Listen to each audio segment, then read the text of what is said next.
Piu's group of ইনষ্টিটিউশ্যনৰ 20 সংখ্যক বাৰ্ষিক college সপ্তাহ ৰুক্মিণীগাঁৱৰ প্ৰেক্ষাগৃহত অনুষ্ঠিত হয় সাংস্কৃতিক কাৰ্যসূচীৰ প্ৰতিষ্ঠানখনৰ শিক্ষাৰ্থীসকলে পৰিৱেশন কৰে নৃত্য গীত আৰু ফেশ্বন শ্ব'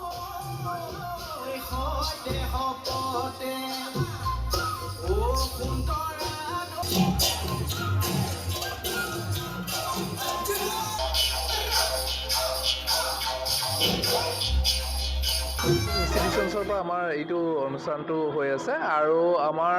এইটো এনুৱেল কলেজ উইক 2025-26 ইউট'পিয়া কোৱা হয়। তাতে আমাৰ প্ৰথমতে ইনডোৰ গেমছৰ পৰা ষ্টাৰ্ট হয়, আউটডোৰ গেমছ আছিলে, লিটাৰী ডে আছিলে, আজি কালচাৰেল ডে হৈ আছে আৰু আমাৰ ফাইনেল ক্লজিং চেৰিমনিটো হ'ব কলাক্ষেত্ৰ ইণ্টাৰনেশ্যনেল অডিটৰিয়ামত 29 জানুৱাৰী। আমাৰ কালচাৰেল ডে আমাৰ গোটেই কলেজত এপ্ৰক্সিমেট 900 মান আছে আৰু তাৰে ভিতৰত আপোনাৰ 200-250 ষ্টুডেণ্টছে আজি মানে বিভিন্ন আপোনাৰ ছিংগিং হওক, ডেন্সৰ হওক কম্পিটিশ্যন আৰু মিষ্টাৰ মিছ ইউট'পিয়াৰ সেইটো এটা কম্পিটিশ্যন আছে।